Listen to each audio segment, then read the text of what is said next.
how my client upsold herself. This was the best sales call I have ever had. I to rewind a bit, how I got this client, spoke at an event. She was at the event. She subscribed to my newsletter. And not only did she subscribe and then forget about me, but she kept reading my newsletter and actually clicking through and reading the blog posts. So fast forward, I want to say about 6 months, give or take, she reaches out, says, I need help with blogging. I need you because she's been reading all my content. There is no, oh, well, what's the price? And I'm considering other options. It was, nope, I need this and I know I need it from you. And so we got to very quickly to the point of talking about what exactly she needs and how much blogging she needed. And she was the one who said that she wanted to go with my higher offering. She brought that up. I didn't even bring it up. She brought it up herself. And when she did, she quoted something from my own blog post that I had written about why it's better to go with this option, why you're going to get better results from it. And I was like, oh, that's interesting.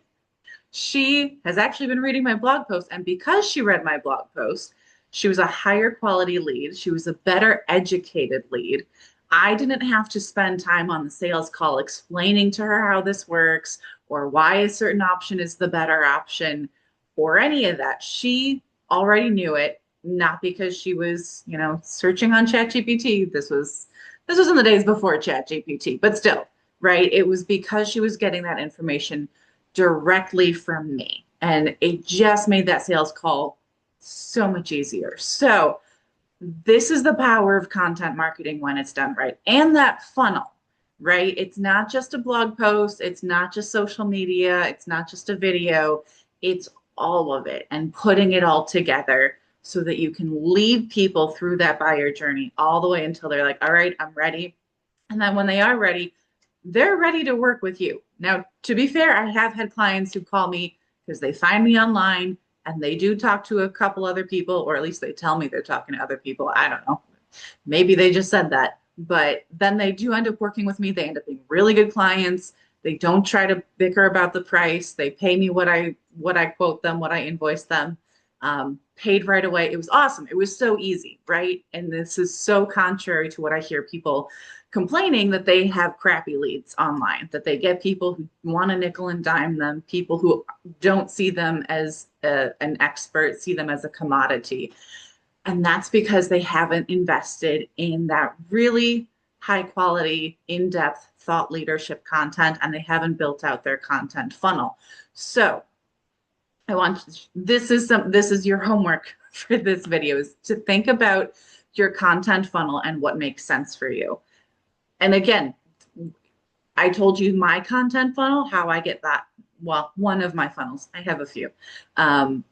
My funnels tend to lead to sign up for my newsletter and or follow me on social media. And from there, I always put out my blog post, my video. It tends to be, anything, whatever it is I'm promoting that week, right? That all goes out. So anytime someone is interested in that service or wants to reach out, they can reach out directly to me, because we can connect on LinkedIn, we can connect through my newsletter, but I always want people to be getting that information that I own, that content that I own. And then I distribute it through those other channels, but it's all leading back to the website. So that is my tip for you, is invest in that really high quality, in-depth content that positions you as an expert. So people see you as an expert and they understand you're not just a commodity.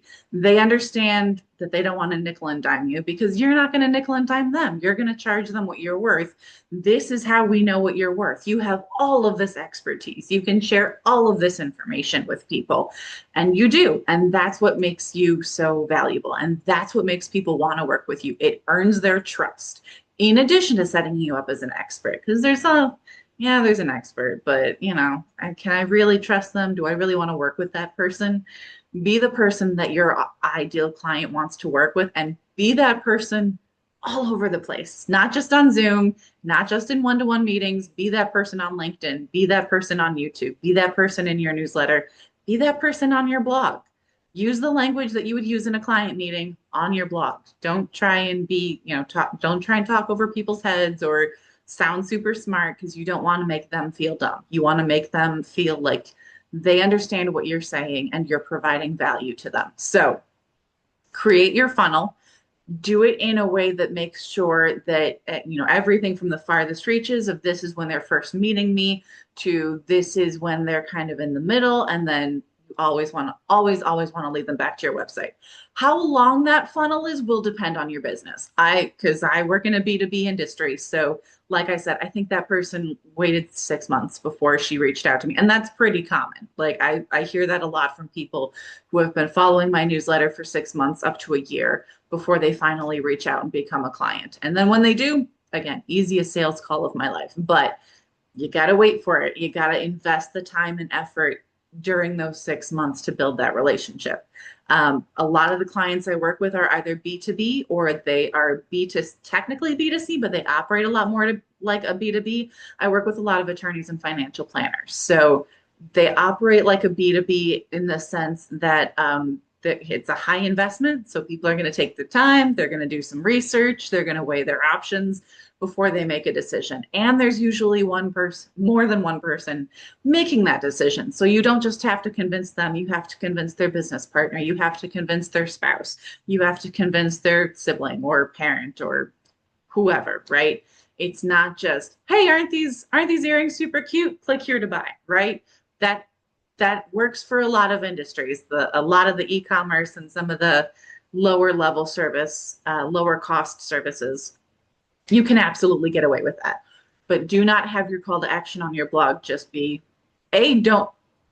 don't forget the call to action, because I see that a lot too, where people just end the blog post without a call to action. Don't make that mistake, because that's a great way to get people click through, read the piece, love the piece, click away, never to be seen or heard from again, because you did not tell them and make it really easy for them to do what you wanted them to do, to take that next step in the buyer journey.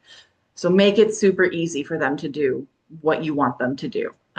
Super quick and easy. The more steps you require, the less likely it's going to be that they're going to take those steps. So absolutely make sure that you are capturing those leads and leading them through the buyer journey. But understand what this journey looks like for you. Maybe it is just see a social media post and then go back to your website and then click and buy. Great. Maybe it's a longer journey. Maybe it's somewhere in the middle. But really think about this. And if you need help thinking about this, guess what? This is something that I help with, helping people develop and build their content funnels so that they can just draw those leads to them. It is so easy when the leads just come to you. They call you out of nowhere, and it feels really good, and it's so easy. So if that is something your business could use, give me a call. You can, if you have any other questions about this, always, as usual. First of all, if you have not done so already, please like and subscribe. And if you have any questions, you can leave a comment. You can reach out to me directly at info@avwritingservices.com. You can check out my website at AV, as in my initials, Allison Verhalen. That is avwritingservices.com. That is it. Have a great week and happy blogging, everyone.